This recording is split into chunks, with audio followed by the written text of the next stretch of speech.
10:45 a.m., Memorial Hospital, San Diego.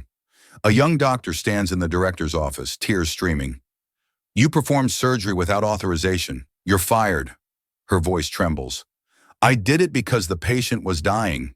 The director's tone is ice cold. "Leave before I call security." She walks into the hallway, head down. Colleagues watch with regret. But 5 minutes later, rotor blades shake the entire building. Everyone looks up.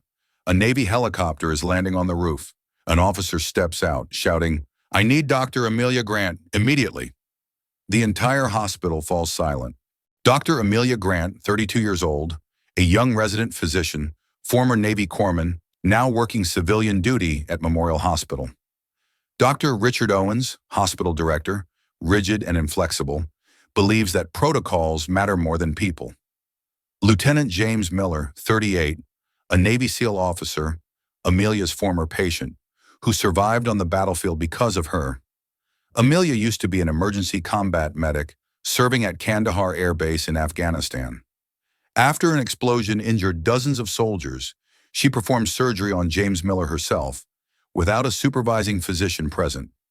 When she returned home, she left military service, wanting to start fresh as a civilian doctor. But hospital environments were different from battlefields. Everything was bound by protocols, paperwork, and hierarchies. Her colleagues constantly judged her as impulsive, disrespectful of the system. One morning during an emergency shift, an elderly patient suffered cardiac arrest. The attending physician hadn't arrived yet. Amelia saw the pulse stop. She immediately decided to perform open-chest cardiac massage, a procedure rarely permitted without authorization. The heart started beating again. The patient lived. But Dr. Owens looked at her with fury in his eyes. "You just violated protocol. I just saved a life. Nobody asked you to do that." That afternoon, he signed her termination papers. She packed her belongings without saying a word. Her hands moved mechanically, placing the stethoscope in her bag, removing her name badge from the lanyard. A young intern approached her. "Dr. Grant, what you did was amazing. That man is alive because of you." "And I'm jobless because of it," she replied with a sad smile. "That's not fair. Fair doesn't exist in bureaucracy. Only rules do." She walked through the emergency department one last time. Patients she'd treated over the past year waved goodbye. Some didn't even know she'd just been fired. In the locker room, she sat alone for a moment, staring at her white coat hanging on the hook. The coat she'd worn with pride. The coat that represented everything she'd worked for since leaving the military. Her phone buzzed. A text from her mother. "How's your day going, honey?" She typed back, "Just another day in paradise." She couldn't tell her yet, not until she figured out what came next. As she walked toward the exit, Dr. Owens appeared in the hallway, flanked by two administrators. "Dr. Grant, I want to be clear. This isn't personal. It's about maintaining standards." She stopped, turned to face him directly. "Standards or control? Because from where I stand, those look very different. You can't just do whatever you want whenever you see fit. And you can't let people die while waiting for permission to save them." His face reddened. "This conversation is over." She nodded. "Yes, it is." Outside, rain began to fall. She stood under the awning, watching ambulances come and go. This was her world. The chaos, the urgency, the split-second decisions that meant life or death. And she'd just been kicked out of it. A security guard she knew approached. "Doc, I'm sorry about what happened." "Thanks, Marcus. That guy you saved this morning, he's my wife's uncle. You gave our family more time with him. That matters more than any rule." She smiled through her tears. "Tell him I said to take care of himself." "I will. And Doc, you're one of the good ones. Don't let them make you forget that." She walked to her car, sat in the driver's seat, and finally let herself cry. Not from sadness, but from exhaustion. From years of fighting to prove she belonged, only to be told she didn't. Her military dog tags hung from the rearview mirror, clinking softly in the breeze through the open window. She whispered to them, to the memory of who she used to be. Did I make the right choice leaving? The rain intensified, drumming on the roof of her car. She sat there for 10 minutes, letting the weight of the day settle on her shoulders. Her phone rang, an unknown number. She almost didn't answer, but something made her pick up. Dr. Grant, a woman's voice shaking with emotion. Yes? This is Margaret Chen. You saved my husband this morning, the cardiac arrest patient. Amelia's breath caught. How is he? He's awake. He's talking. He asked me to find you and say thank you. The woman's voice broke. You gave me my husband back. You gave our children their father. I don't care what anyone says, you're a hero. Amelia closed her eyes, tears flowing freely now. Tell him to rest. Tell him to follow his doctor's orders. I will. And doctor? Thank you. Thank you for being brave. The call ended. Amelia sat in silence, those words echoing in her mind. Thank you for being brave. Witness testimony. A nurse later said, she left quietly, only carrying her name badge. No crying, no arguing. She just bowed her head and said, I hope they survive. That's all she cared about. A decision to save lives and the courage that shakes an entire system. When Amelia walked through the hospital gates, the rain soaked through her scrubs. She sat on the steps outside, her hands still stained with dried blood from the morning's procedure. Maybe I don't belong anywhere anymore. Suddenly, the sound of helicopter blades roared overhead. A gray UH-60 Black Hawk descended toward the hospital rooftop. Security guards scattered. Everyone looked up in shock. From the aircraft cabin, James Miller, now a lieutenant in the Navy SEALs, stepped out with two other officers. He shouted into his radio, Is Dr. Amelia Grant here? Doctors pointed frantically. She was just fired. He barked back, Then get her back here, now! When Amelia was escorted to the roof, she stood frozen in disbelief. James, what's happening? A helicopter went down at sea. The pilot has broken ribs, severe chest trauma. We need a combat medic who's worked in the field, and I only know one person who qualifies. Owens's voice crackled over the radio from his office. She is no longer employed here, James responded firmly. Sir, this is a military requisition. Dr. Grant is being activated under emergency Navy protocols. Amelia climbed into the helicopter, fastened her safety harness, her eyes suddenly sharp and focused. As the rotors spun faster, she looked back at the hospital, the place that had just rejected her.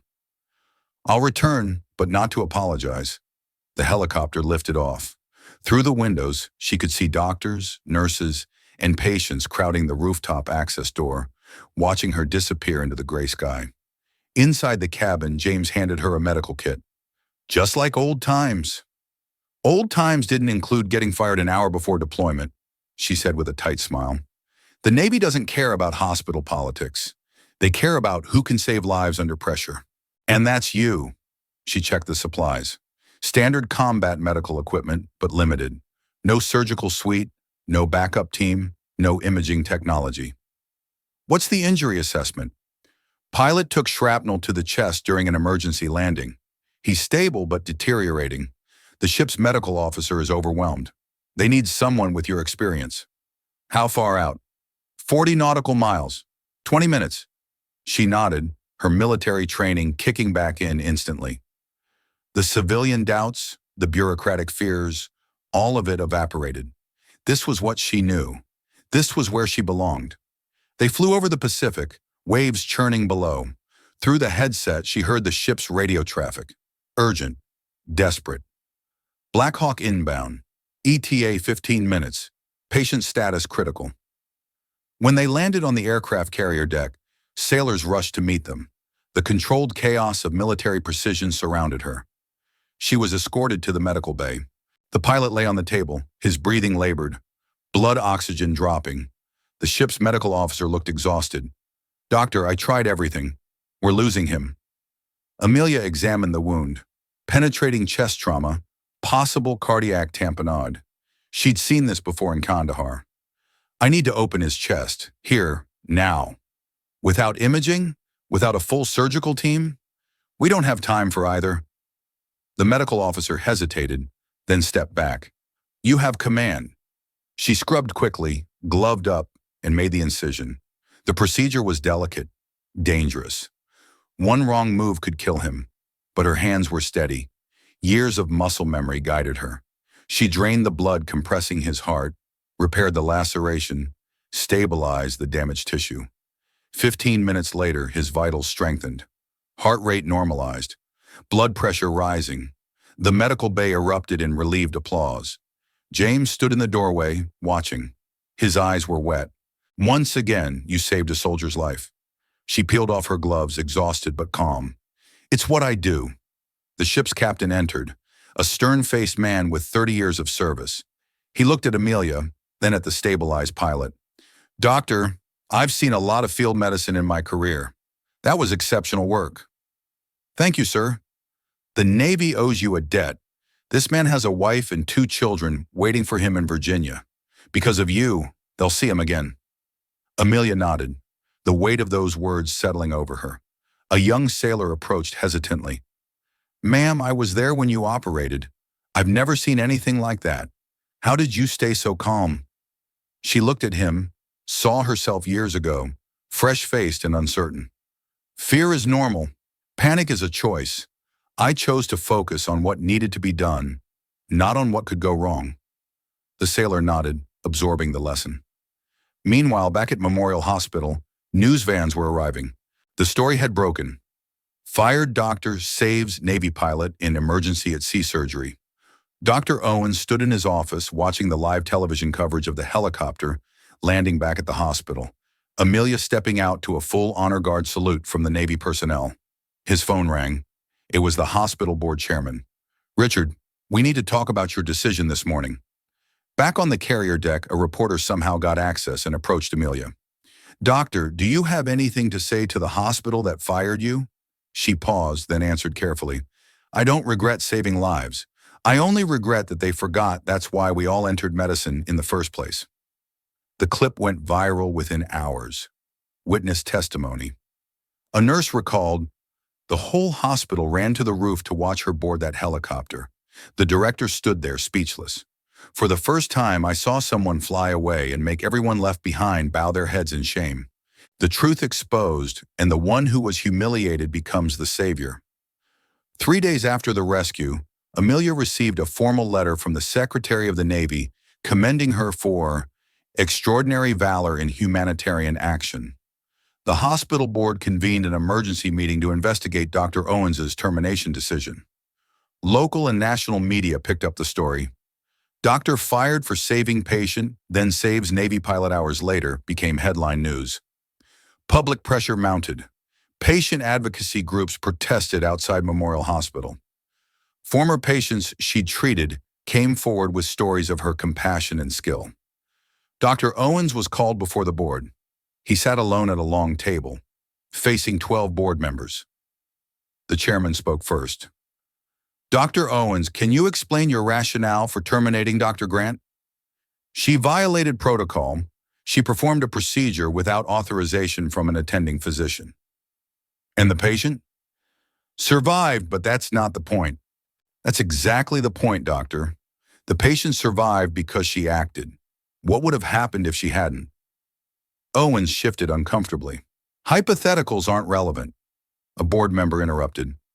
Dr. Owens, we have testimony from 3 nurses and 2 physicians who state that the patient would have died within minutes if Dr. Grant hadn't intervened. The attending physician was delayed in traffic. There was no time. She should have waited. For the patient to die? The room fell silent. Another board member leaned forward. Dr. Owens, this hospital was founded on a principle, do no harm. But there's an equally important corollary. Do everything possible to help. Dr. Grant embodied that principle. You punished her for it. I was protecting the institution.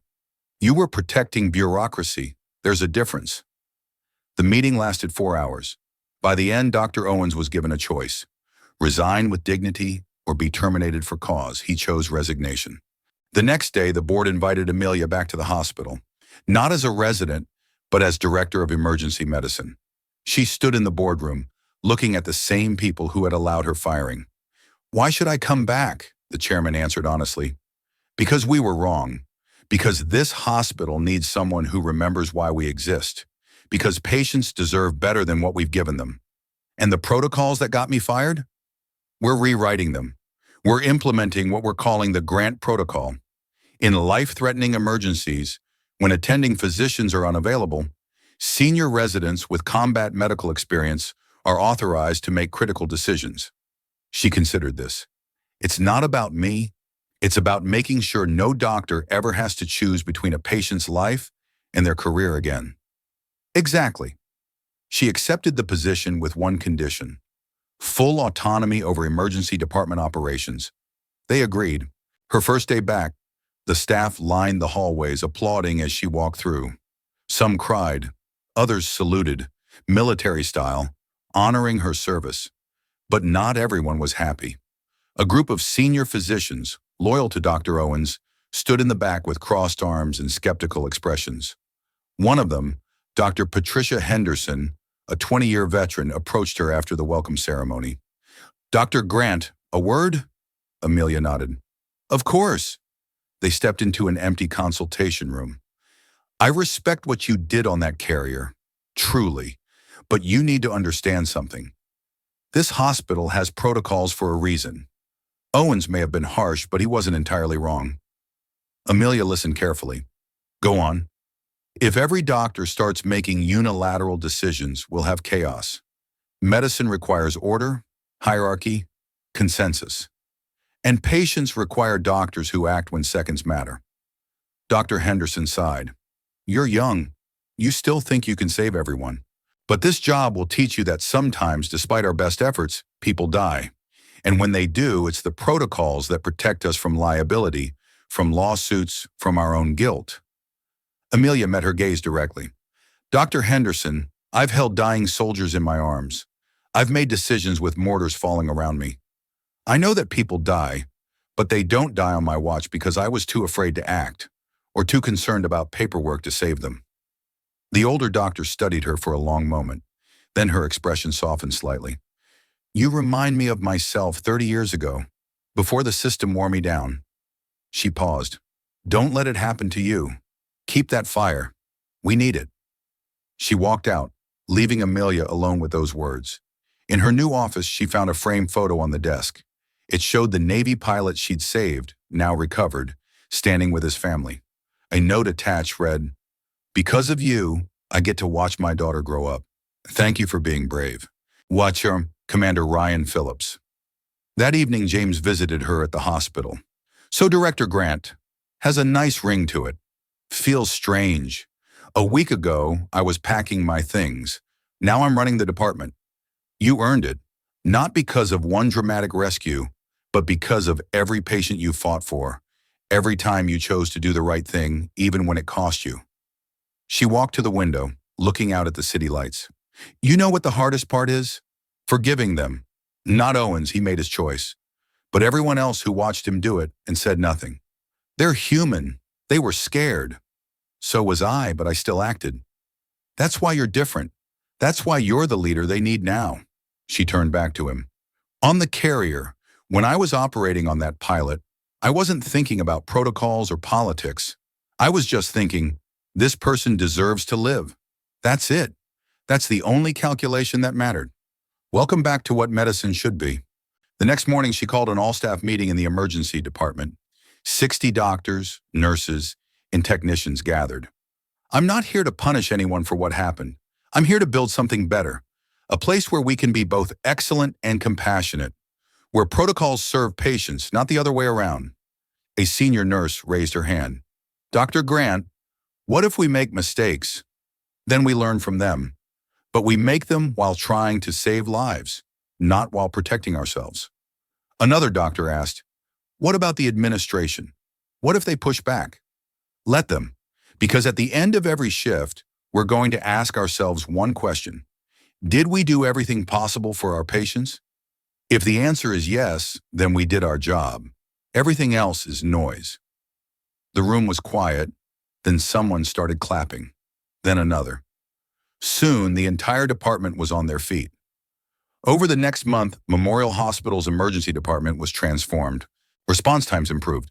Patient satisfaction scores soared, and most importantly, 0 patients died from delayed treatment. Dr. Owens, meanwhile, took a position at a small clinic in another state. His reputation never recovered. When one act of courage changes an entire system's definition of what's right. 6 months after Amelia's return, Memorial Hospital implemented the Grant Protocol system-wide, not just in emergency medicine. The policy empowered medical professionals at all levels to make critical decisions when lives were at stake, without fear of bureaucratic repercussion. Medical schools across the country began studying the case. Harvard Medical School invited Amelia to speak about balancing protocols with patient-centered care. Standing before 200 future doctors, she shared her story. "The day I was fired, I thought my career was over. But what I learned is this: your career isn't defined by your title or your institution. It's defined by the lives you touch and the courage you show when everything is on the line." A student raised his hand. "Dr. Grant, what if we're wrong?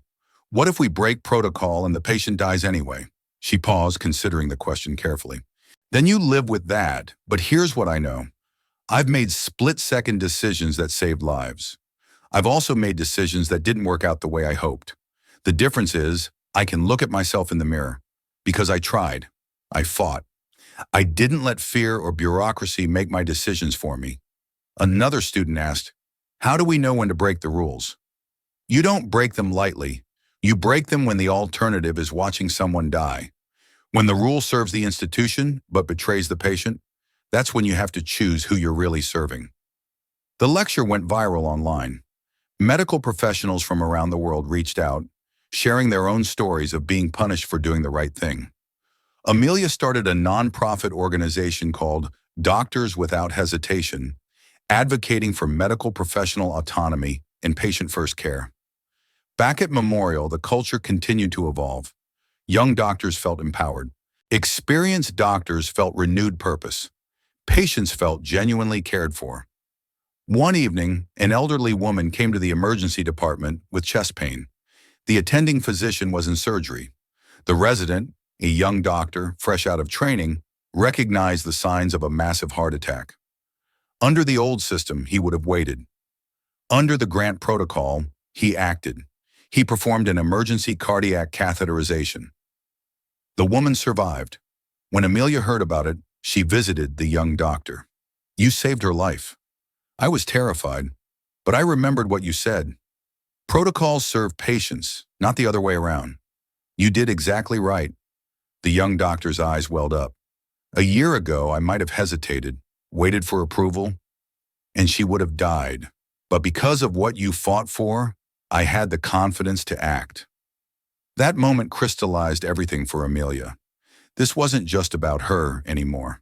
It was about creating a culture where the next generation could be brave without being punished for it. James visited her office late one night, finding her reviewing patient files. "You know, you're kind of a legend now," she laughed. "A legend who still works night shifts and drinks terrible hospital coffee."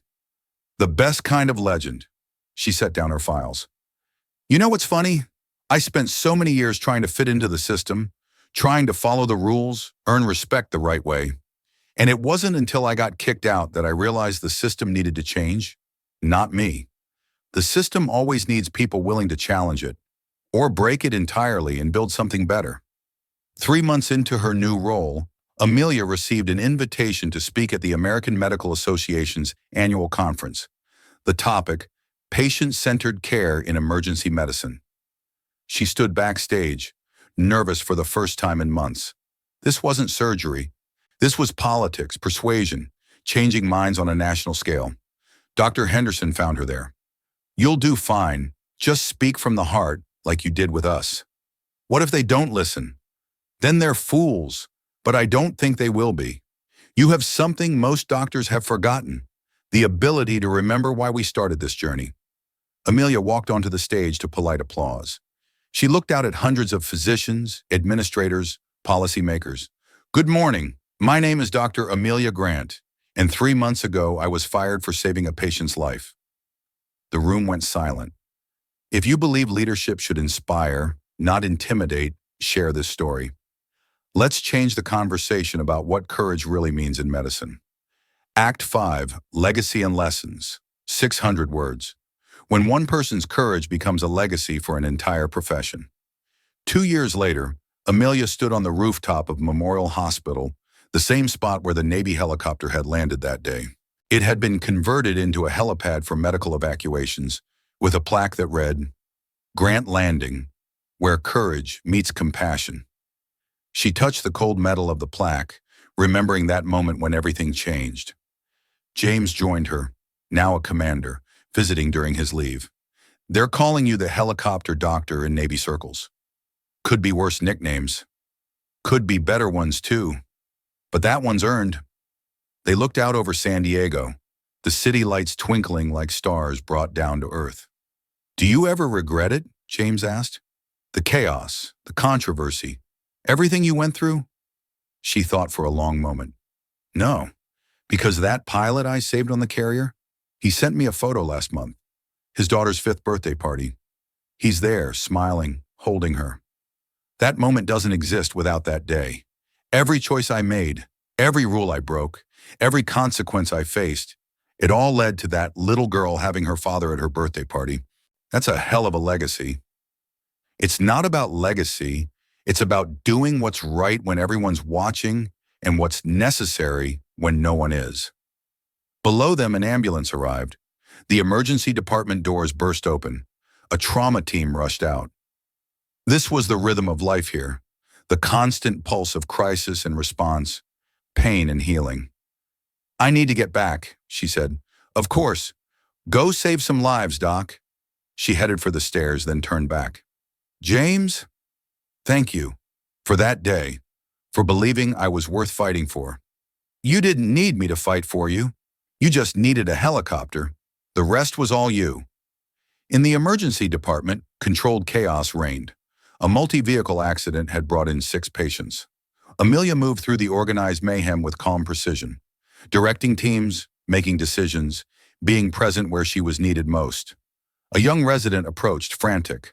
Doctor, Grant patient 3 needs emergency surgery, but the OR isn't ready, and I don't know if I should... Breathe, Amelia said calmly. What does the patient need?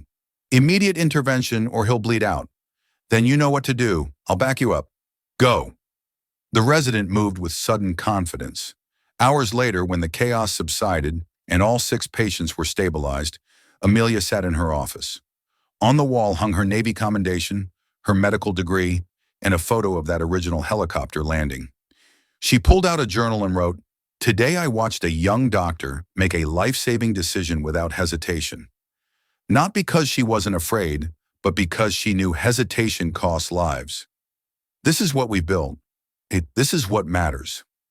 Her phone buzzed. A text from an unknown number. Dr. Grant, you don't know me, but you saved my father on a carrier 2 years ago. He walked me down the aisle today. Thank you for giving us this moment. She stared at the message, tears forming. This was why. This was always why. Outside her window, another helicopter appeared in the distance, medical evacuation lights flashing. She smiled. When you hear the blades turning, someone's life is waiting. She grabbed her coat and headed back to the ER. Always ready, always willing, always there. If you believe courage still lives in everyday heroes, subscribe to The Veteran Story. Real people are creating and telling stories, not mass-produced AI.